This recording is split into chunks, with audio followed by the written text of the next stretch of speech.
farm acres, teach all ages. I mastered all the basics. I see you at the races. This whole nation is gone racist. If there are consequences, you gotta face it. I speak a foreign language, like gangsters throwing up the set, speaking sign language. Life is dangerous without money making. There's no shutting down the operation. I gotta make it either way. I'm gonna take it. I want my living room spacious, dining area big enough to hold a banquet. I already got a bad one to lay with. This was me contemplating before the astrology conversation. I allow God to create the changes. Check what I got, a new car to wash, a new home makes a new spot. Have you checked in on your old homies from the block? Do you still live the life you taught? Crime syndicate, looking into the sky while your mind trips. Criminals are reminded, I know mine is. Crime syndicate, looking into the sky while your mind drifts. Criminals are reminded, I know mine is. It's like time's rewinded when you always been ahead of the pack. I move like how a wolf attacks. My first sensei was my dad, so I honor back like a comrade to the flag. My last name, I go to war for that. My family's royalty to the throne, like Gambinos, Capos, and Corleone. This earth holds too many stories that are untold. The lone wolf walks alone. It's a war zone on this road to Rome. There's a new war order hidden in code. Don't let the globe control the control where you want your mind to go. Beware of the soul taker. He's known to take you to see your maker. Hasta la vista, senor or senorita. Hell's hot like an oven to a pizza. It's that easy. When you're blessed, gifted. Don't get mad. Just love the craft as I go mad. Pen to pad. Flipping over the hourglass.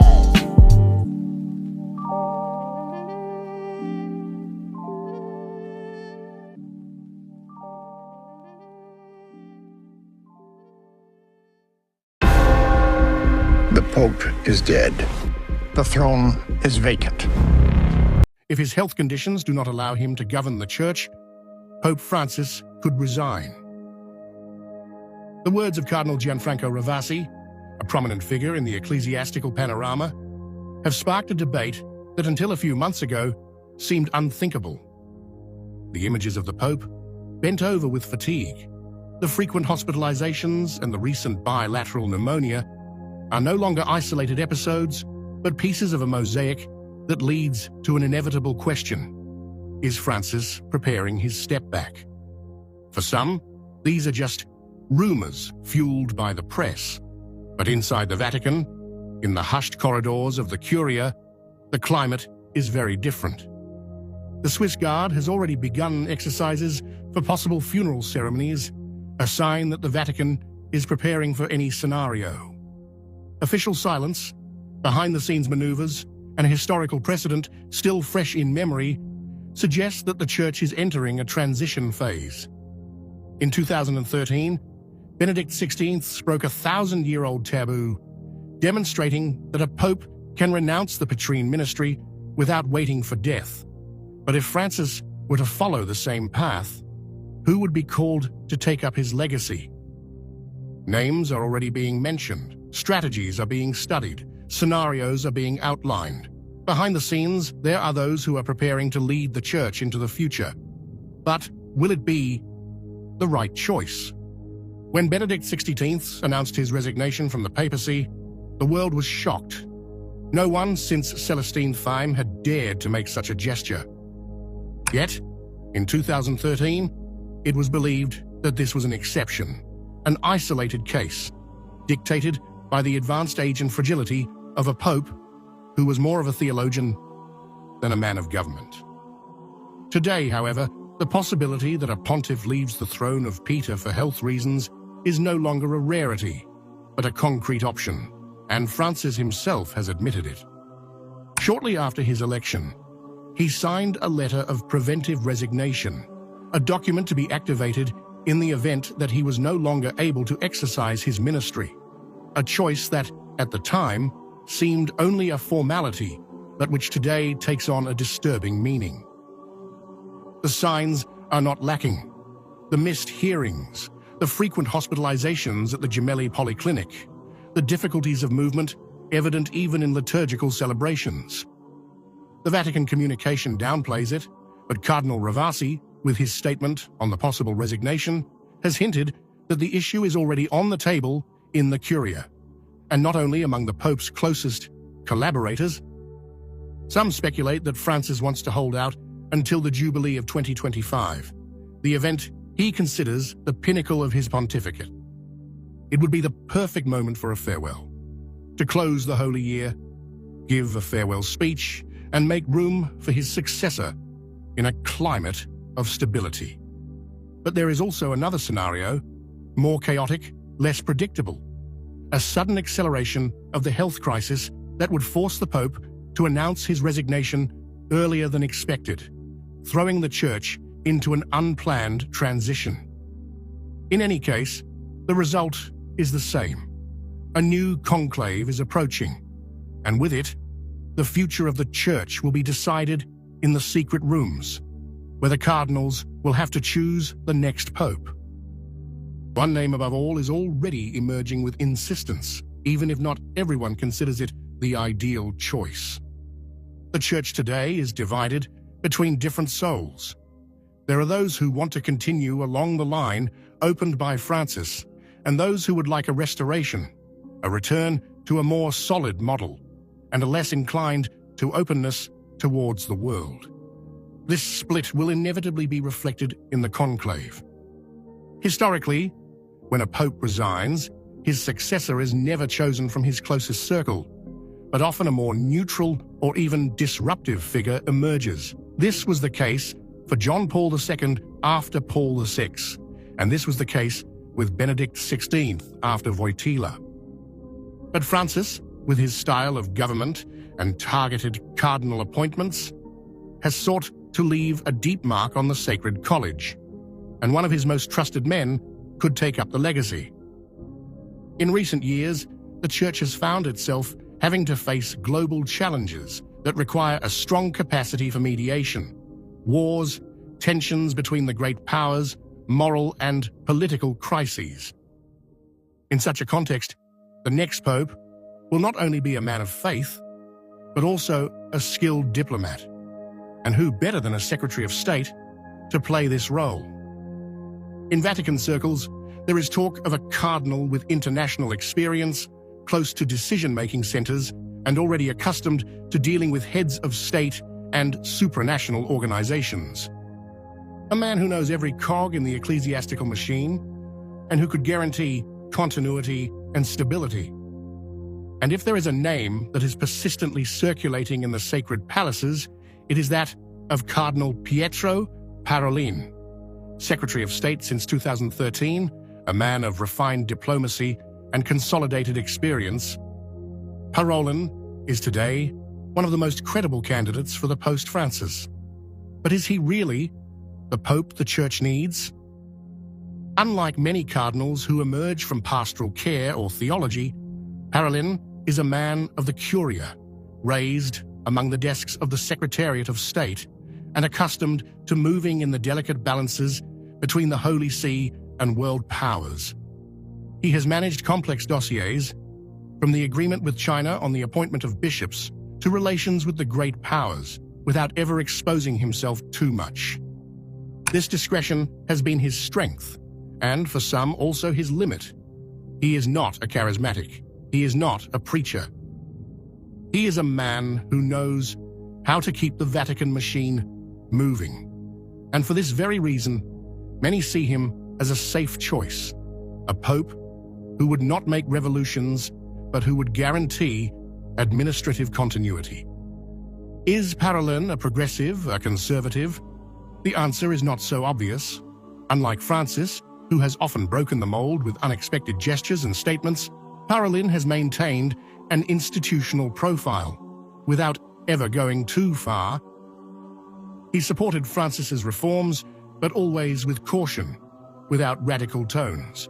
This makes him a compromise candidate, capable of attracting the votes of both cardinals who want continuity and those who fear too drastic a change. But this is precisely where the thorniest question arises. Can the Church afford a compromising pope at such a critical moment in its history? a pontiff who manages rather than leads. Tradition teaches us that great popes have never been men of the apparatus, but figures who have embodied a clear vision.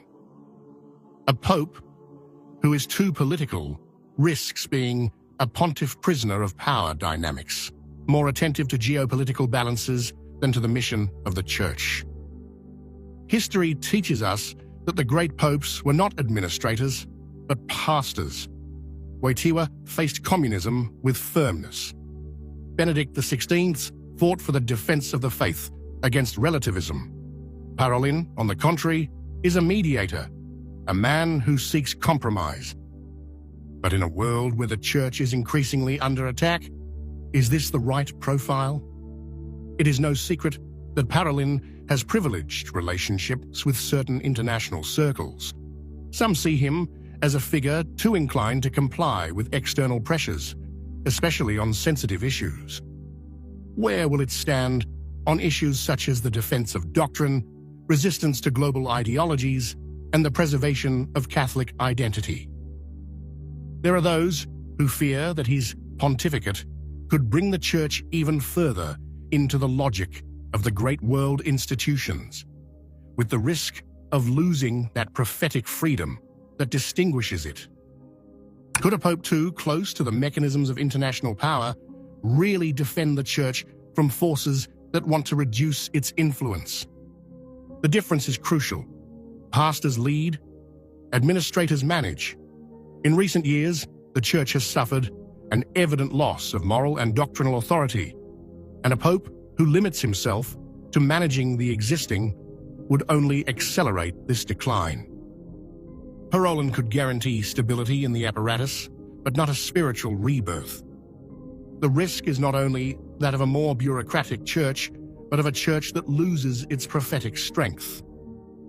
The Church is not just an institution. It is the bastion of truth, the lighthouse that must illuminate the path of humanity in times of darkness and confusion. Its mission cannot be sacrificed on the altar of diplomacy or political expediency. The times call for a prophetic leader, a successor of Peter who knows how to speak with authority, who defends the doctrine without hesitation, and who does not allow himself to be intimidated by the pressures of the world. A pope who, like the great pontiffs of the past, knows how to resist external assaults and internal weaknesses, who does not seek compromise but fidelity to the mission received from Christ. What do you think? If you liked the video, comment Amen. God bless you. Welcome to Film Cap. Today we're diving into Conclave 2024, a gripping adaptation of Robert Harris's best-selling novel. Let's break it all down. The film opens with a solemn gathering of the clergy as Cardinal Dean Thomas Lawrence joins his fellow cardinals around the body of the Pope, who has passed away from a heart attack. The air is thick with grief, yet Lawrence, though deeply saddened, sheds only a single tear. His sorrow is quiet, not for show, but for the loss of a figure he deeply respected. Later, Lawrence finds himself in a reflective moment with his old friend, Cardinal Aldo Bellini. Bellini sits silently, gazing at the chessboard where he had often played with the late Pope, a quiet reminder of their camaraderie. The room feels heavy with memories as Lawrence breaks the silence, asking Bellini about the Pope's health. Bellini's voice drops as he reveals that the Pope had never shared the truth of his condition with anyone, keeping his struggles hidden even from his closest confidants. Their conversation trails off into quiet contemplation until Cardinal Joseph Tremblay arrives, offering a few gentle words of comfort. Together, the three men share a brief, mournful moment before closing the door to the Pope's room, sealing it as per tradition. 3 weeks later, the sacred conclave begins. The College of Cardinals gathers in a private location, the atmosphere charged with anticipation. Lawrence, now leading the assembly, carries himself with a quiet resolve, aware of the weight of the moment. Cardinals and nuns from all over the world arrive, their faces a mix of solemnity and determination as they prepare to cast their votes for the next pope. Among the candidates, differences in ideology quickly emerge. Bellini stands as a liberal figure, contrasting sharply with Cardinal Joseph Tremblay, a staunch traditionalist. Cardinal Joshua Diame brings a socially conservative perspective, while Cardinal Goffredo Tedesco, represents an archaic view of the church's future, one that Lawrence and Bellini fear could unravel years of progress. Neither man has any desire to assume the papacy themselves, but both are resolute in their mission to ensure that Tedesco does not take the seat of St. Peter. For them, this is more than a vote. It's a battle over the soul of the church. That night, Lawrence calls for a private meeting with Archbishop Janos Wozniak. The archbishop arrives looking visibly distressed, his unease written across his face. In hushed tones, he confides that the last person to meet with the Pope was Cardinal Tremblay, who had been dismissed for gross misconduct. Wozniak adds that after the Pope's death, Tremblay swore him to secrecy, demanding he say nothing about what transpired. But now, with Tremblay positioned as a lead candidate for the papacy, Wozniak feels trapped in his silence, his conscience weighing heavily on him. Lawrence listens intently, though his disbelief is clear. The weight of the revelation stirs something within him, but he chooses not to respond. Instead, he keeps Wozniak's words locked away, unsure of who he can truly trust.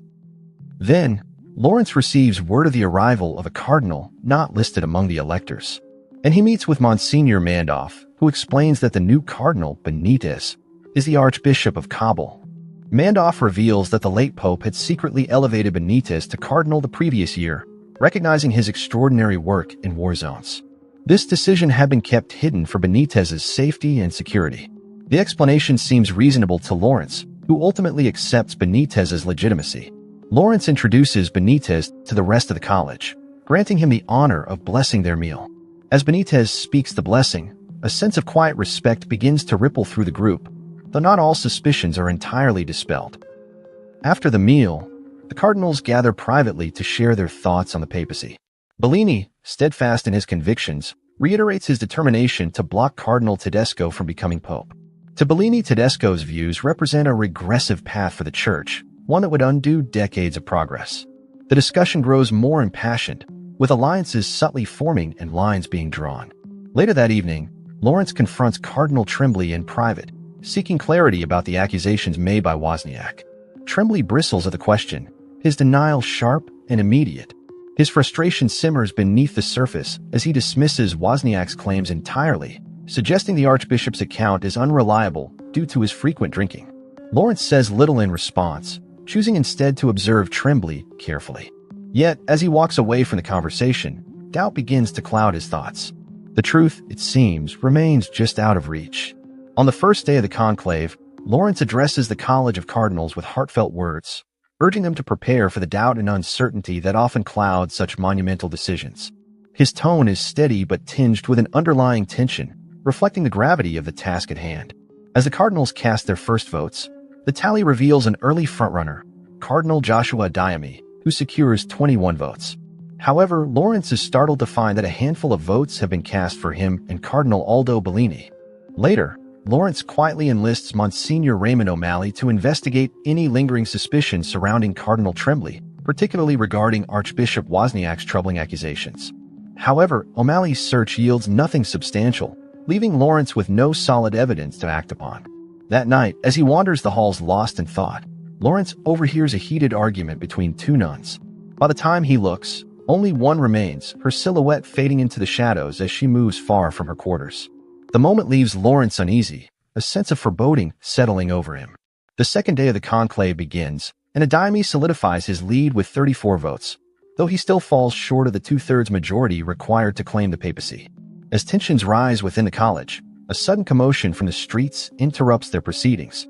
The sound of an explosion echoes through the air, a grim reminder of the volatile world outside their cloistered walls. Lawrence quickly moves to keep the news contained, fearing that outside influences might sway the electors' votes. The lunch hour brings yet another disruption. Diame is publicly confronted by a nun, Sister Shinumi, the same figure Lawrence glimpsed the previous night. Her voice cuts through the room, filled with emotion and urgency. This unexpected confrontation raises eyebrows and murmurs among the cardinals, casting a shadow over Diame's candidacy. Determined to uncover the truth, Lawrence seeks out Sister Agnes, who grants him permission to speak with Shinumi directly. Would you like me to hear your confession? What she reveals shakes him to his core. She and Diame conceived a child out of wedlock 3 decades earlier, when she was just 19.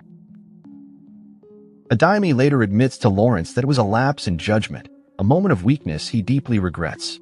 Bound by the sanctity of confession, Lawrence is sworn to secrecy. Yet, whispers spread like wildfire through the conclave, and Adeyemi's support crumbles. His votes plummet from 34 to a meager 9, leaving his candidacy in tatters. Meanwhile, O'Malley informs Lawrence of a strange revelation. The Pope had personally arranged for Cardinal Benitez to be flown to Geneva for an undisclosed medical procedure. Despite this new lead, O'Malley urges Lawrence to continue investigating Tremblay. However, Lawrence, weighed down by the swirling politics and his own moral conflict, reluctantly declines, choosing to tread cautiously. In the wake of Adeyemi's fall, the alliances begin to shift. Bellini, unwilling to let Tedesco gain traction, reluctantly starts to back Tremblay. The conclave grows more fractured, the path to choosing the next pope growing increasingly murky as personal ambitions and buried secrets collide. Later, Lawrence meets with Benitez in private. During their conversation, Benitez quietly admits that he cast his vote for Lawrence in the papal election. Taken aback, Lawrence firmly tells Benitez to stop voting for him, explaining with quiet determination that he has no desire to become pope. His words carry both resolve and an undercurrent of frustration, as he tries to steer the attention away from himself and back to the church's future. Soon after, Sister Agnes pulls Lawrence aside with a shocking revelation of her own. She informs him that Tremblay had Sister Shinumi transferred to the Vatican, a move Lawrence interprets as a calculated ploy to sabotage Adeyemi and derail his candidacy. Later, confronting Tremblay in private, Lawrence's voice is edged with anger, accusing him of scheming to destroy Adeyemi's chances. Tremblay, however, denies any such motive, claiming the transfer was arranged at the Pope's request and that they were unaware of Shinumi's connection to Adeyemi. But the confrontation takes a bitter turn as Tremblay accuses Lawrence of harboring his own ambitions for the papacy, a claim Lawrence vehemently denies, though the tension lingers in the air. Haunted by doubt and suspicion, Lawrence takes a daring step that night. He sneaks into the Pope's sealed room, the air heavy with the weight of its sanctity. Among the late Pope's belongings, he uncovers a notebook and several incriminating documents detailing Tremblay's bribery of other cardinals in an attempt to secure their votes. The truth is laid bare. This was why the Pope had demanded Tremblay's resignation. Stunned and furious, Lawrence takes the evidence to Bellini, expecting an ally. But to his dismay, Bellini advises him to burn the documents, subtly revealing his own complicity in accepting a bribe. The betrayal cuts deep, leaving Lawrence shaken and questioning who among them can truly be trusted. By the third day, Lawrence and Sister Agnes take decisive action. Together, they make copies of the incriminating documents and expose Tremblay's treachery to the college. The revelation sparks an uproar among the cardinals, shaking the very foundation of the conclave.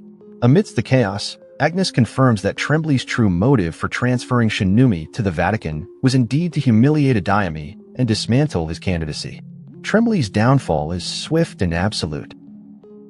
In the aftermath, Bellini approaches Lawrence, his voice heavy with regret as he seeks forgiveness for his actions. Despite the betrayal, Lawrence grants him forgiveness, though their once solid bond now feels irrevocably altered. As the conclave enters its final phase, the votes narrow down to two stark choices: the rigid and traditional Tedesco, or the reluctant but steadfast Lawrence. The weight of the decision looms over the cardinals, with the fate of the church hanging precariously in the balance. Meanwhile, a suicide bomber detonates outside the Vatican, causing significant damage to the Sistine Chapel and leaving several casualties in the streets.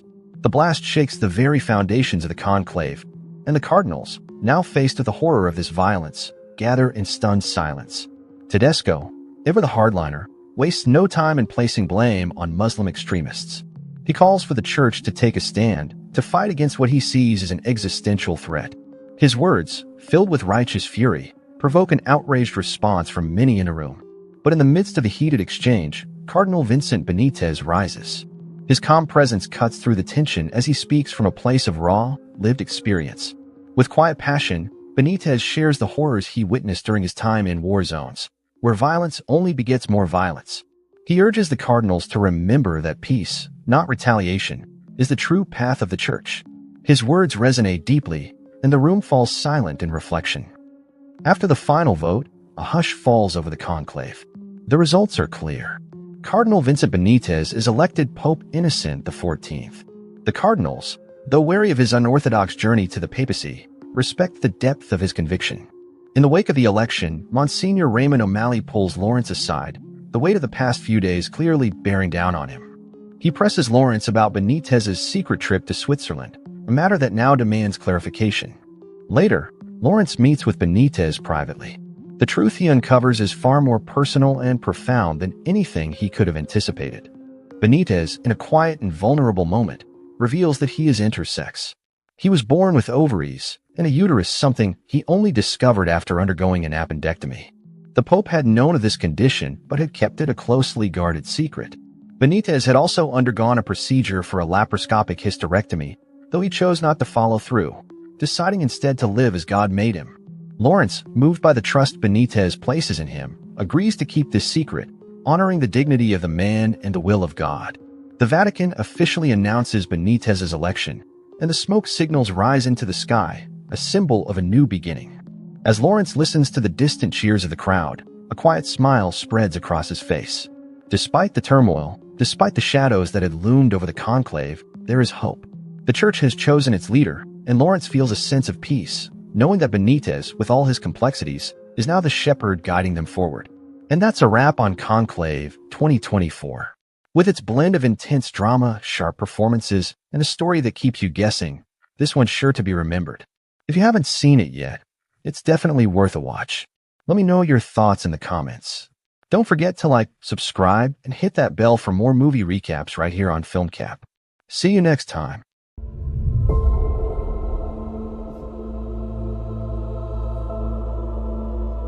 What if I told you that there's an ancient prophecy that's been hidden for centuries, and it foretells the reign of one last pope?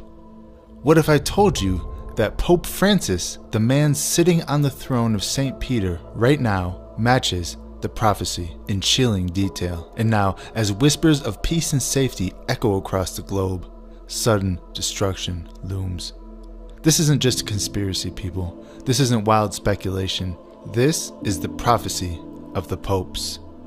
You see, in the 12th century, an Irish bishop named Saint Malachy received a vision of all future popes, carefully documenting 112 cryptic Latin phrases, each corresponding to a future pontiff. For centuries, this prophecy remained hidden, only to resurface in the 16th century with shocking accuracy. It ended with the 112th pope, the final leader of the Catholic Church, a pope only known as Petrus Romanus, which means Peter the Roman. Now, this final pope, according to prophecy, would shepherd the church through its great tribulation, witnessing the destruction of Rome itself. Many dismissed the prophecy, laughing at the idea that it could mean anything for our modern world. Until now, that is. Because Pope Francis is the 112th Pope. You heard that right. And as of today, he is in the hospital, gravely ill with double pneumonia. And according to this news article and others, he doesn't believe he's going to make it. Now, let's be clear here. The timing of this is disturbing. For the first time in modern history, the Vatican has been at the center of a global movement towards religious unity, drawing Christianity closer to Islam, Hinduism, Buddhism, and all the other world religions. Why? And let's not forget that they intend to embrace the presence of quote-unquote extraterrestrial life if it becomes revealed. Here's the thing. Under Pope Francis, the Catholic Church has pushed for a one-world religion, welcoming global faith leaders into what some believe is the formation of a new spiritual order. He spoke of economic reform, sustainability, aligning very closely with the WEF and the global elites who are pushing for the quote-unquote Great Reset. Furthermore, he encourages interfaith unity, basically saying all paths lead to God, totally ignoring the fact that Jesus Christ himself said, "No one comes to the Father except through me." So we have this radical pope, who is the 112th pope, that aligns with the prophecy of the popes, who at this very moment is on his deathbed, suffering from double pneumonia. And here's where things get even stranger. You see, the Bible gives us very specific warnings about the days before sudden calamity. 1 Thessalonians 5:3 tells us, "For when they shall say peace and safety, then sudden destruction comes upon them." Think about it.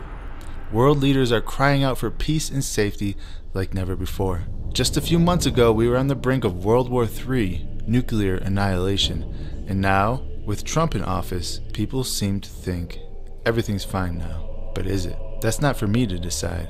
However, from the Vatican's calls for interfaith harmony to the political elites working towards global unity, the warnings are right in front of us. And just as this movement peaks, just as the world seems to be on the brink of peace, the final pope in the prophecy of the Pope is struck down with an illness that could very well claim his life. The Vatican says Pope Francis will remain in the hospital as he battles a respiratory tract infection. The 88-year-old pontiff has been hospitalized 4 times since he was elected in 2013. CBS News senior correspondent Seth Doan has the latest from Italy. Seth? What we know from the Vatican earlier in the day, they called it a complex clinical picture. Dr. John LaPook told us whenever an 88-year-old is admitted to the hospital with a lung infection, it can be a cause for serious concern, particularly if it's caused by multiple different organisms, which is the case with what the Pope is battling. Before he was admitted, we'd seen the Pope breathless at times and various points handing over speeches to aides to complete them. There's no question about it. The Vatican officials are downplaying the severity. But sources inside the Holy See confirm that this could be the end. If Pope Francis passes away, the implications could be earth-shattering. Will the world descend into the prophesied chaos just as Scripture foretells? You know, we're going to have to just wait and see on this because nobody knows for sure. However, we are watching events unfold in real time and no one is talking about the deeper implications. But make no mistake, something is coming. Is it next year? Is it 100 years from now? Or is it 1,000 years from now? Nobody knows. But what we do know is that we've seen the warnings and we've read the prophecies. And now we ask the question that nobody dares to ask. What happens next? The final pope. Tell us about that, Tom. Yeah, Gary, and first of all, let me preface this by saying it is not hype to say that this is the most important research I've ever personally been involved in, and the prophetic implications of it could be beyond any kind of hype that I'd be able to add to that anyway. It does use a famous Catholic prophecy that's simply called the prophecy of the popes. People can look it up on Wikipedia if they want to know more about that. But what makes this prophecy important is that given almost 900 years ago, 1139 or approximately 900 years ago, was published out of the secret archives of the Vatican, right? Brought out and put into a book called Lignum Vitae over 400 years ago. But what does this prophecy do? What does it say? Well, it tells us every pope that would exist from the time of Malachio Morgare, so Celestine II, down to the final pope, who it names Petrus Romanus, Peter the Roman. And why this pope is important is because, according to the Catholic prophecy, this will be the false prophet of end times fame who will help give rise to the Antichrist. I've been saying publicly something that I have never said before about any book that I've written, including best-selling books, and that is that this is without doubt the most important research I ever personally have been involved with because in fact, I can tell you that when Chris Putnam and I were doing the research, there were 2 or 3 times we stopped in our tracks.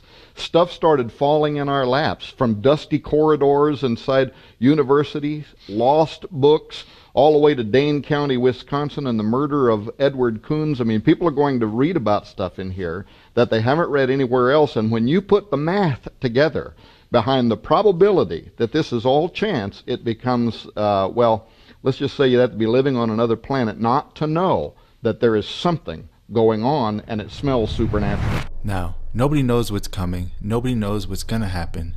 Like I said before, we can only watch and see. But I want to know what you think about this. Do you believe that Pope Francis could be the last pope? Do you believe that he could be Petrus Romanus, according to the prophecy of the popes? Or do you think that this whole thing is just blown way out of proportion? Please post in the comments below. And I want to thank you all for watching this video. God bless you all.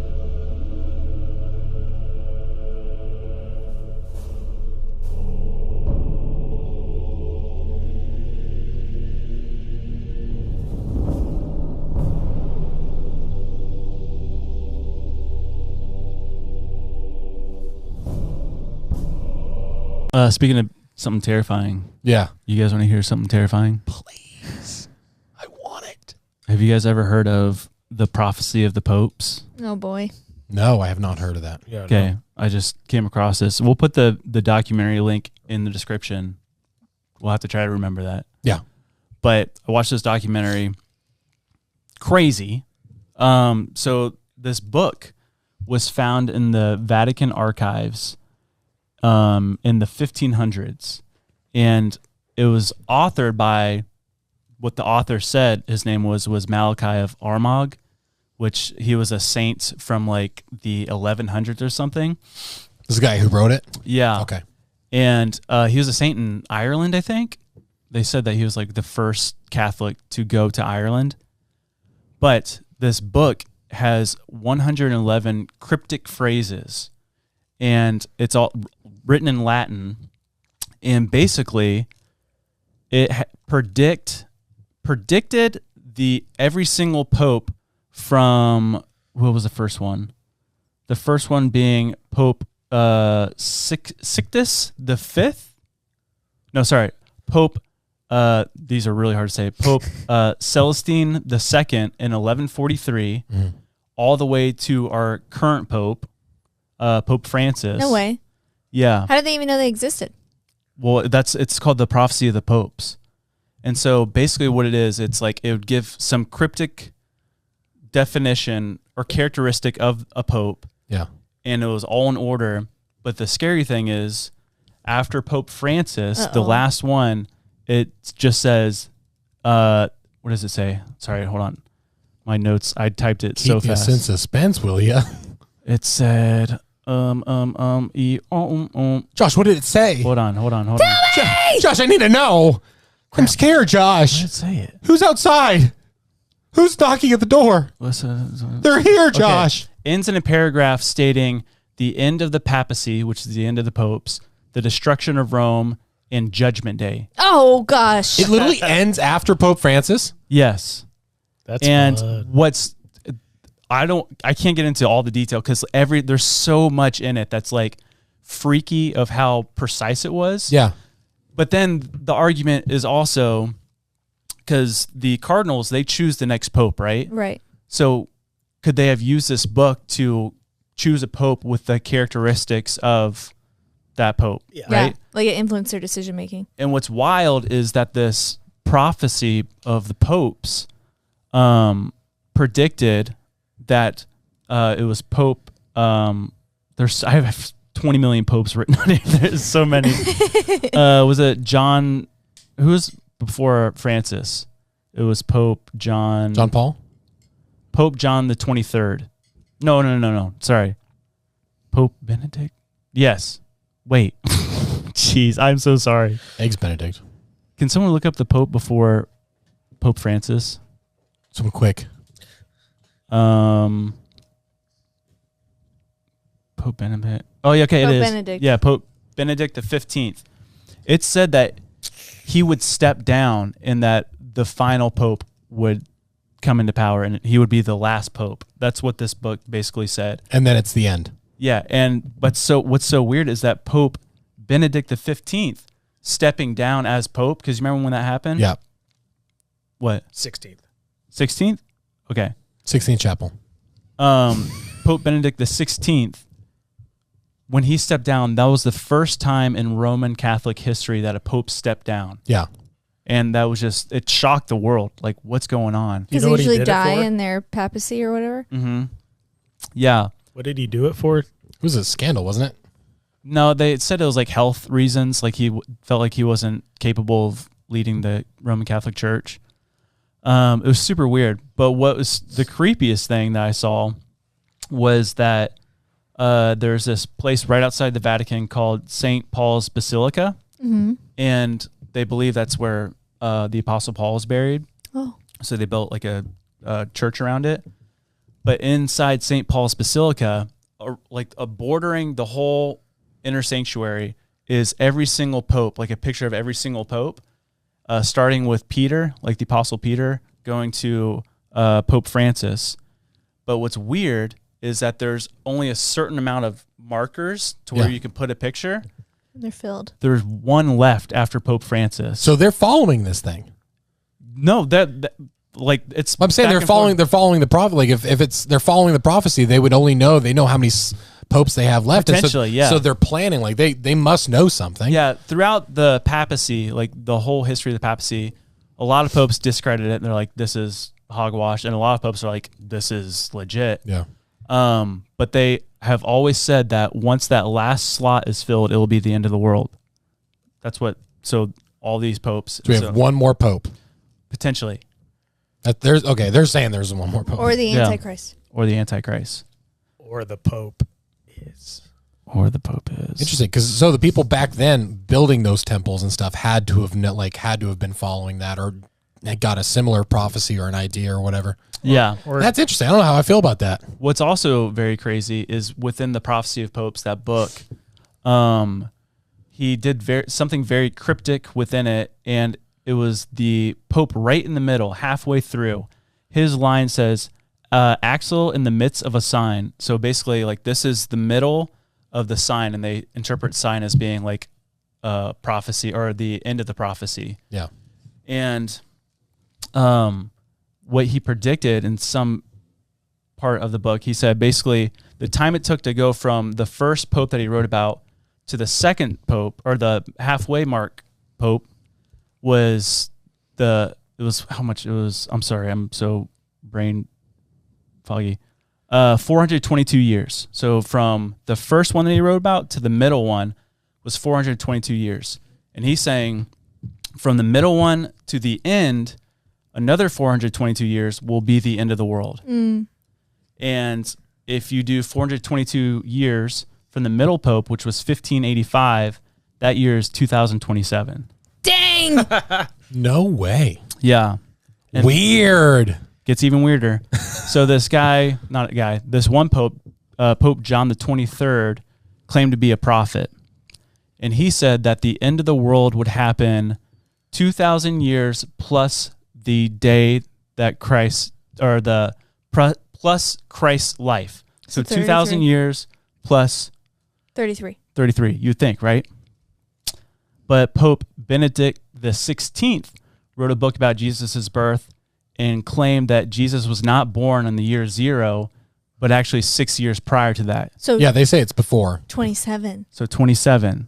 So that adds up to 2027 as well. Cash out on your retirement. So interesting. Yeah, that is crazy. The documentary, I mean, it's insane of like all these connections and stuff.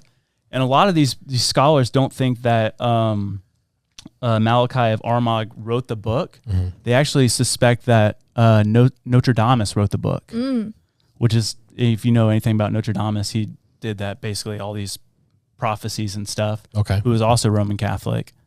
And so it's a weird thing. Yeah, that's a weird thing just be laying around in your library. Yeah. Yeah, I bet they got a lot of weird stuff in there. It makes me wonder what's the oldest stuff they have in there. And also, when did it start? Because you said the 1500s, so it's like they started a long time ago. They found it in the 1500s. But so when did the library start? Oh yeah, I don't know. Like that's got to be wild, man. That's so crazy. Yeah, I did a terrible job explaining it. No, I followed you completely. That was great. There's so many popes written down on these notes. No, that's fine. I think that is that's something that's really. I mean, we'll tell in the next couple of years. I like that it's not that far off. That it's like, hey, in next year's lifetime, you know. Dude, Ninjas or Butterflies could be a podcast that goes into the end of time. I mean, that's the plan till Jesus comes back. But the Vatican. I'm sorry. Go ahead. The original one was built in 333 CE. Wow. AD. 333. But this new basilica they have was built in the 1500s. How did the Pope thing start? Do we know the origin of that? They claim that Peter was the first pope. Yeah, but like I'm just saying, like where it comes from. Like I mean, just all of the traditions of the Pope and the Vatican. Like it makes me wonder, like where it all comes from. I mean, Rome. Yeah. So like when Rome became a Christian nation, they started the Roman Church of Christians, right? But it turned into the Roman Catholic Church. Okay. Yeah. I like the take that the Roman Empire was never destroyed; it became a church. Yeah. I like that take. That's a good take. It's a good take. You should take it. It's took. It's a two Pope take. Consider it taken. I just find it weird that they say it's 2027 and then all this stuff that's happening all around the world. Yeah. Threat of World War III, red heifers, Ark of the Covenant being found, potentially. Yeah. Who knows? We've had our time. 2027, baby. Hey, it's not that far down the road. Here we go. Buckle up, baby. I don't know about you guys, but I've never been so at peace regarding the second coming. And I think it's because reading that Circle Trilogy book series and Imagine Heaven. Yeah. Also just the security. It's just like, he's like, I got you. Like I got you. Like, you're good. Just trust it. Day by day. You're fine. Outside Rome's Gemelli Hospital, people hold prayers for Pope Francis. The 88-year-old leader of the Catholic Church has been here for more than a week with pneumonia in both lungs.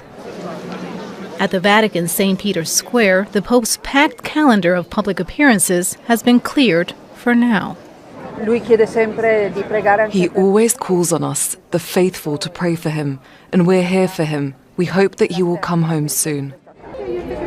Around the world, Catholics are worried about the pontiff, the first Latin American pope to lead the Catholic Church.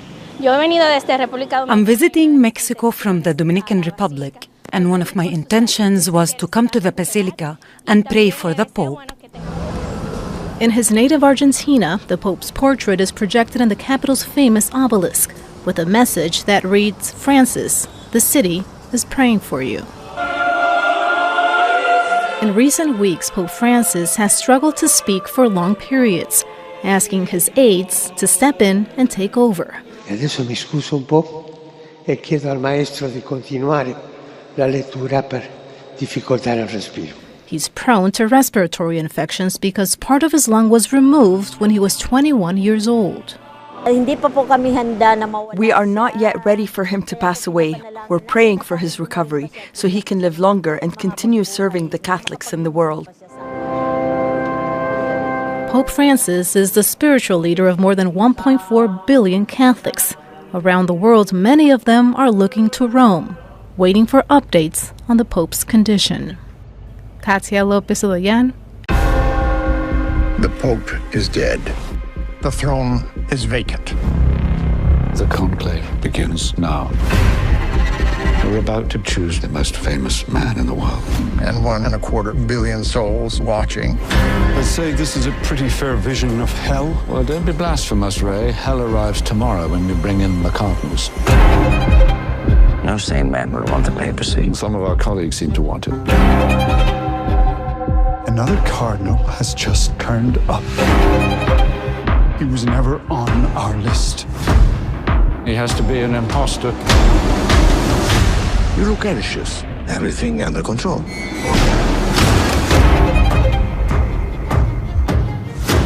Where did you get this? The Holy Father was spying on all of us.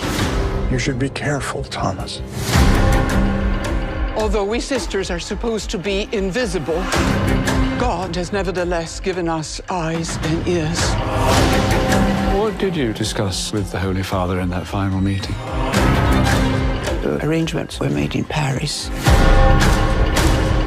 I should pretend this conversation never took place. But it has taken place. This is a conclave. It's not a war. It is a war, and you have to commit to a side.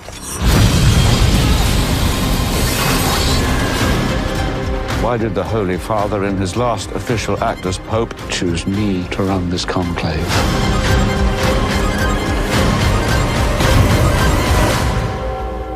The reasons would become clear soon enough.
Deus, Pater, Filhos e Espíritos Santo.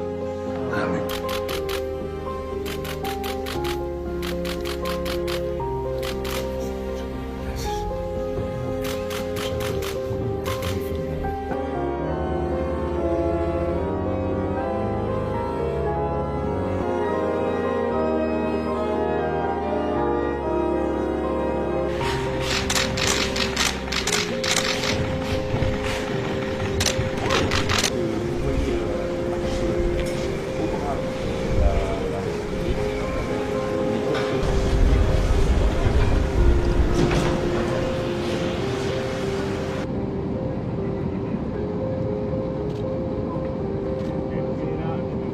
Dimenticarmi di due cose.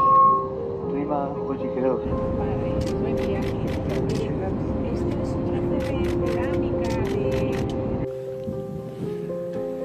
il cielo ci benedirà, Saint.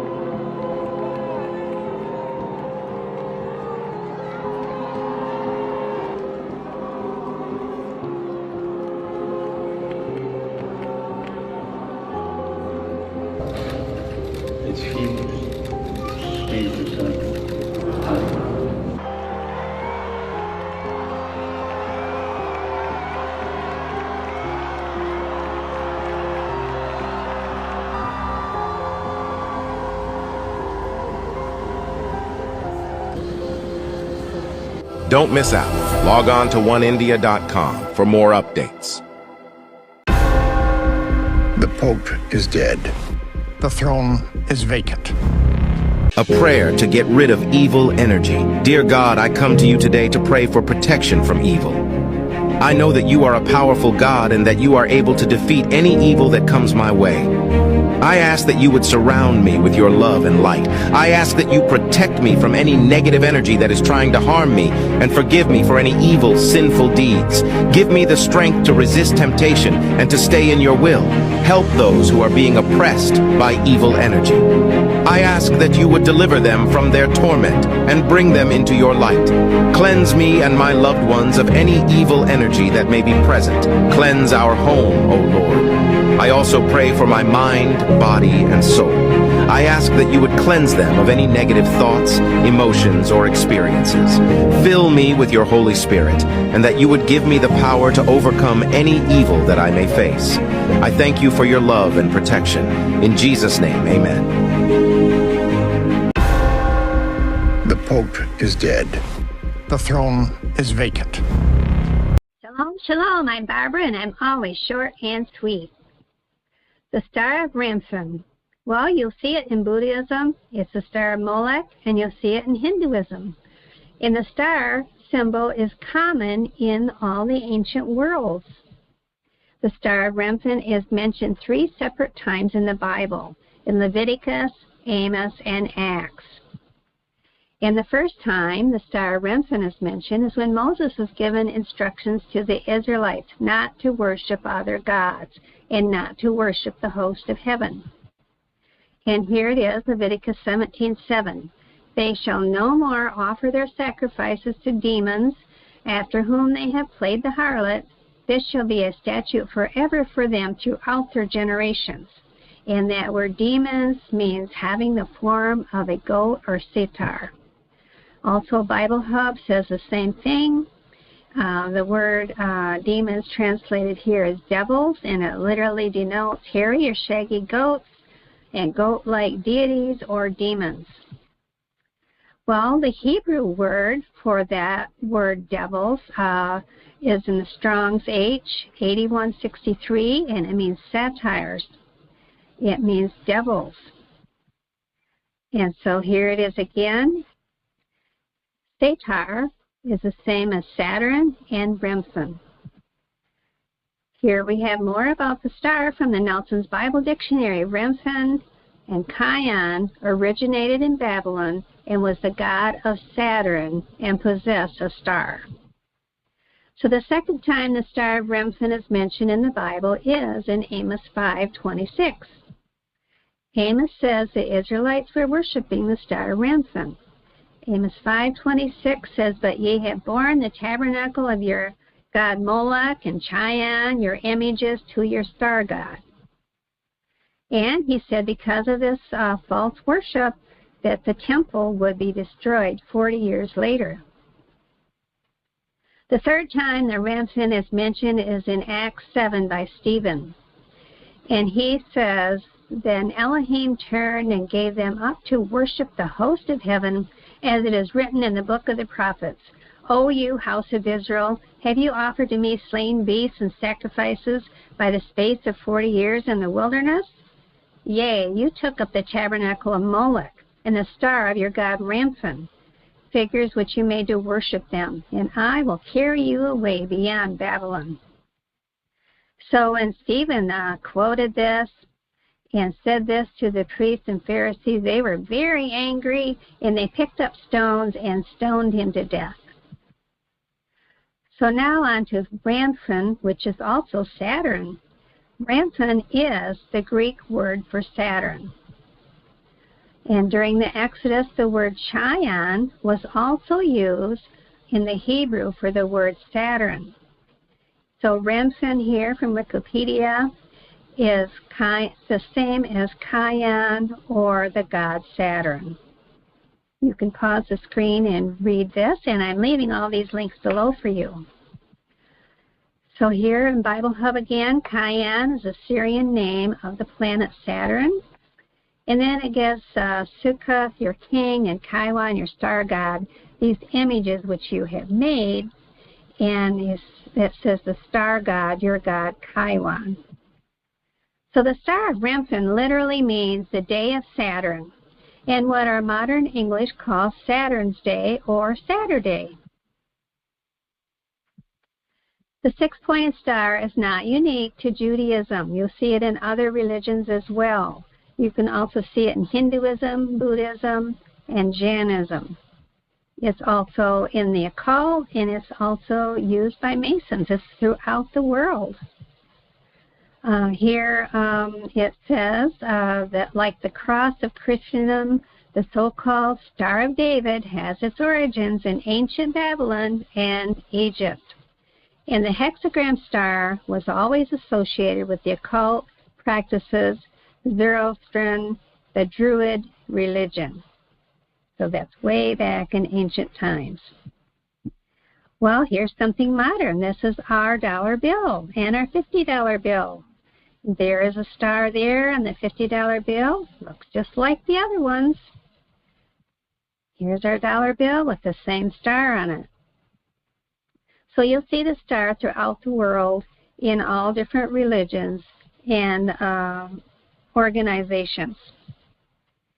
Deuteronomy 4:19 says, and when you look up at the sky and see the sun, moon, and stars, all the forces of heaven, don't be seduced into worshiping them. So please like if this is a blessing to you. Please share it with your friends that love Yeshua. And like I said, please look for the links below. And Revelation 18:4 says, come out of her, my people. So I hope you will hear this call to come out. And remember, I'm short and sweet, and I'll see you next time, Yah willing. Thank you for being here today. The news hit like a thunderclap, and over 1 billion Catholics woke up this morning to hear that the Pope has passed away. On the eve of Easter Monday, no less, the Vatican is mourning, the bells of Rome toll once again, and the world waits as the papal conclave prepares to elect his successor. But to those who've been watching the signs, this moment isn't just the end of a papacy. It may be the final act in a much older prophecy, one that stretches back nearly 900 years. The prophecy of the popes is attributed to Saint Malachi in the 12th century. It laid out a cryptic list of 112 corresponding popes. Astonishingly, many of the descriptions match up eerily well with the personalities, the origins, and the fates of successive pontiffs. The final entry, the 112th Pope, speaks of a time of great tribulation. It says, quote, in the final persecution of the Holy Roman Church, there will reign Peter the Roman, who will feed his flock amid many tribulations, after which the seven-hilled city will be destroyed, and the dreadful judge will judge the people. The end." End quote. Now, many believe that Pope Francis did fulfill this entry, not by name, but by role. And I found an old clip that will explain this whole thing in a very detailed fashion, and we'll get into that in just a second. But the reign of Pope Francis oversaw not just the inner church scandal, the abuse scandal, but rising global chaos, pestilence, war, economic collapse, and a spiritual falling away, the likes of which have never been seen in the history of the world. And now he's gone. So here's the question. Was Francis the final pope? And are we entering the time of judgment? You see, it's not just St. Malachi's list that's ringing the alarm bells. It's something else about the year 2025. It's a date that keeps showing up over and over again. What am I talking about? Well, let's start off with Alice Bailey, the occultist, the founder of the Lucifer Publishing Company, later renamed the Lucis Trust, who is one of the most influential people of her time. Her teachings are embedded deep in the United Nations spiritual policy. And decades ago, she wrote about a coming, quote, externalization of the hierarchy, a time when hidden spiritual masters, or the quote-unquote ascended masters, who we know as demons and fallen angels, masquerading as angels of light, they would reveal themselves to the world. She pinpointed 2025 as the pivotal year when humanity would enter a new age of synthesis, where ancient spiritual powers would be openly accepted in the global consciousness. And that's exactly what we see happening today. And then there are the blind mystics, Baba Vanga, who got her information from the demonic realm. The demons told her what was going to happen. And what did they tell her was going to happen in 2025? Well, economic collapse, which is happening right now. UFOs, aliens, demons would reveal themselves to the world. The rise of AI, nuclear war, and spiritual awakening tied to a cosmic shift in 2025. According to her visions, this year marks the arrival of otherworldly intelligences, basically demons and fallen angels masquerading as aliens. She said they would influence global events and usher in a false peace, a new age of enlightenment, the Great Deception. Whether or not these predictions are going to come true is yet to be seen. But when you look at all the coincidences and you line them up, things start to become more clear. Now, what about the movie They Live? We've talked about this before. I have a couple videos on it. In the 1988 cult classic, the year 2025 is the year that the aliens take over society. It's the year that their control is solidified. But here we are in 2025, and everything seems to be lining up perfectly. So what do we make of all this? As we speak, the economy is collapsing. The tariff war is in full swing. The risk of war is increasing every single day. The Pope just died, and according to the prophecy, he could be the last Pope. Maybe it's all just a big coincidence, or a convergence. That's up to you to decide, because nobody really knows what's going to happen. Only thing we can do is be watchmen on the wall. So let's get into this clip that I found that describes the prophecy of the popes in great detail. It's called The Prophecy of the Popes, and is a Vatican document that is credited to St. Malachi. He was the 12th century bishop of Armagh in what is now Northern Ireland. Now let me be clear from the start that I am not saying that this man's prophecy rises to the same level of detail and accuracy as those in the Bible. However, it does contain some remarkable predictions that seem to have been fulfilled across the centuries and may bear relevance for today. According to the traditional account, in 1139, Malachi was summoned to Rome by Pope Innocent II. While in Rome, Malachi purportedly experienced a vision of future popes, which he recorded as a sequence of cryptic phrases. This manuscript was then deposited in the Roman archive and forgotten about until it was rediscovered in 1590. The list is said to name every pope from Malachi's time to the very last pope, which he called Peter the Roman. This is Malachi's prophecy regarding Peter translated from the Latin. Peter the Roman, who will nourish the sheep in many tribulations.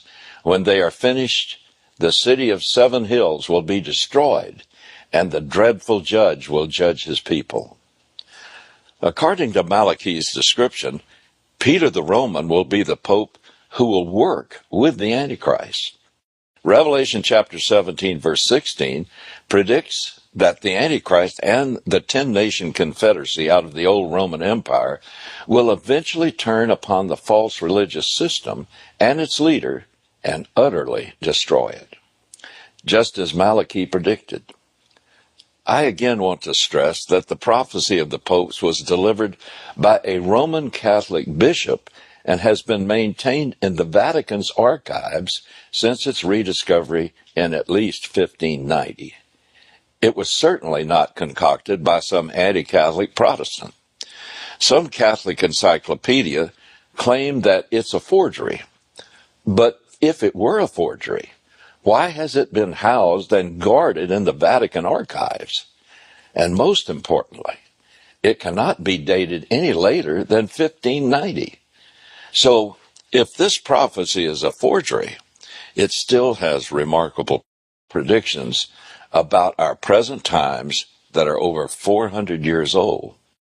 For example, Pope number 263 was Pope John the 23rd, whom Malachi described as a shepherd and sailor.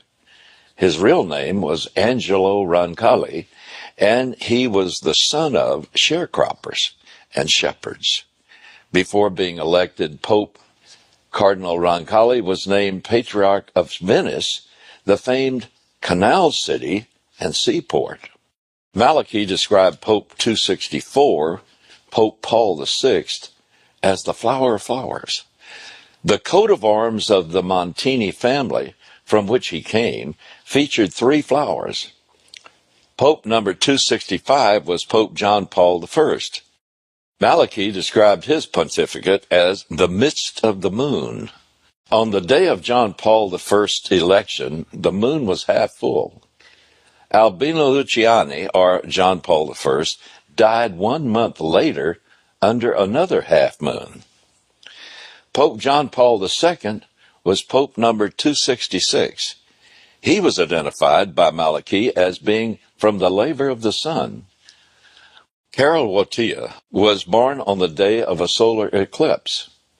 Pope number 267 is the current pontiff, Pope Benedict XVI.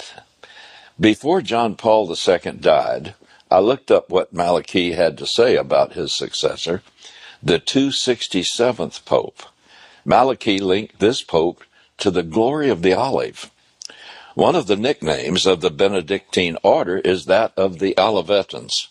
So when Cardinal Joseph Ratzinger chose as his papal name Pope Benedict, it was startling. This order links itself to a love of the olive. The next pope will be Pope number 268. According to St. Malachi, this pope will be Peter the Roman, the last pope. Peter the Roman will reign, according to Malachi's prophecies, during the horrific time of tribulation that immediately precedes the second coming of Christ. How far off might the fulfillment of Malachi's prophecy be? Well, the current Pope, Benedict XVI, will be 85 years old come April. According to the Bible, in the last days, a single global authority will emerge from somewhere within the area of the old Roman Empire.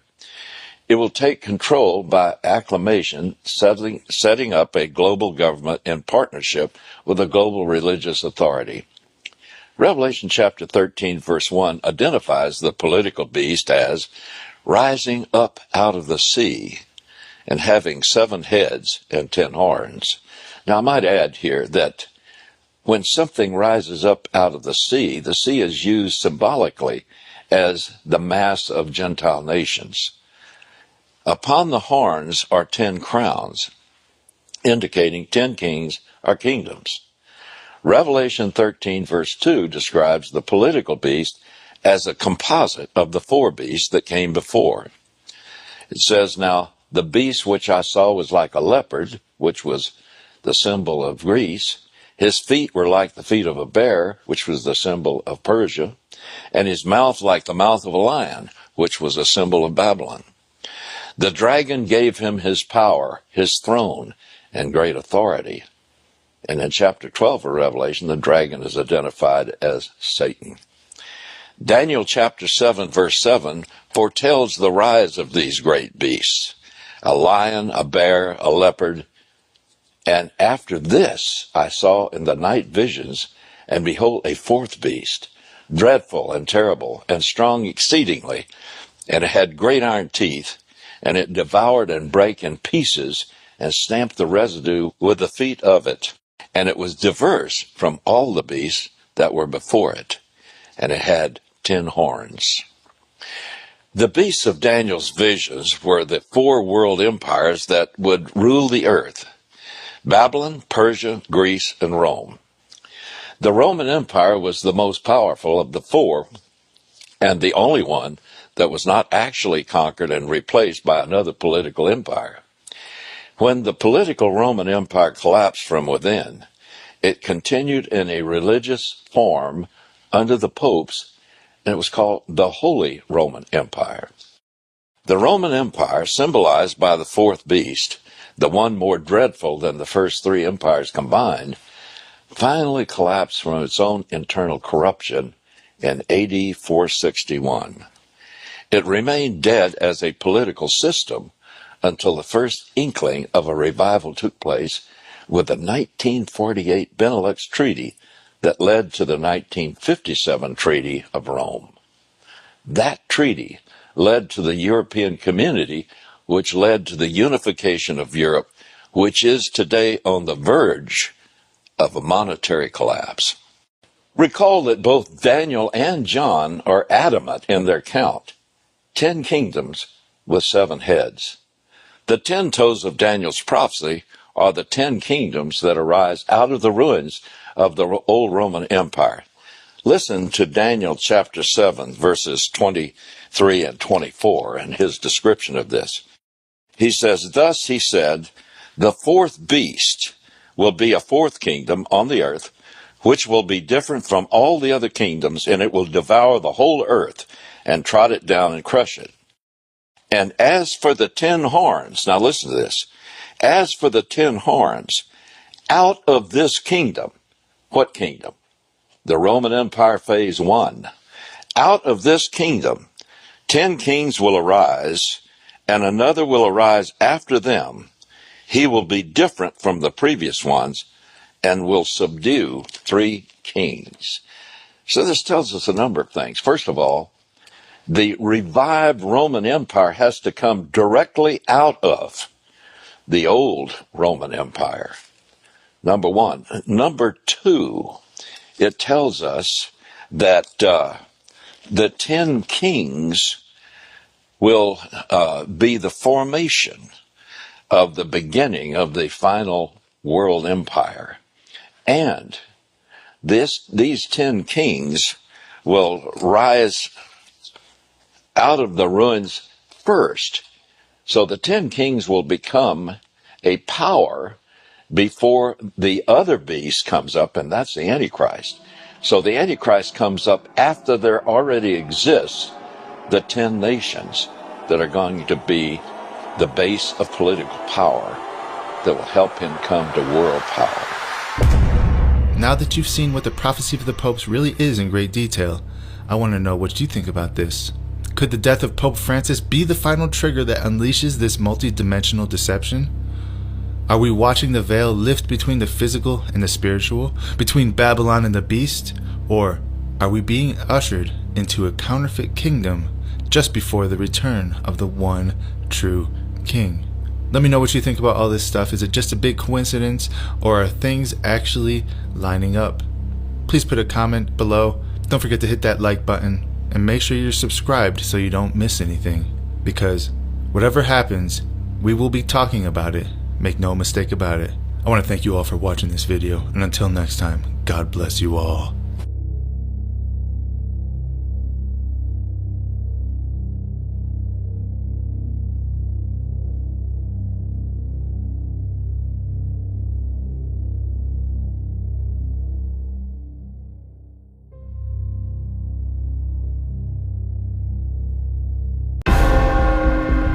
Pope is dead. The throne is vacant.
The Pope is dead. The throne is vacant.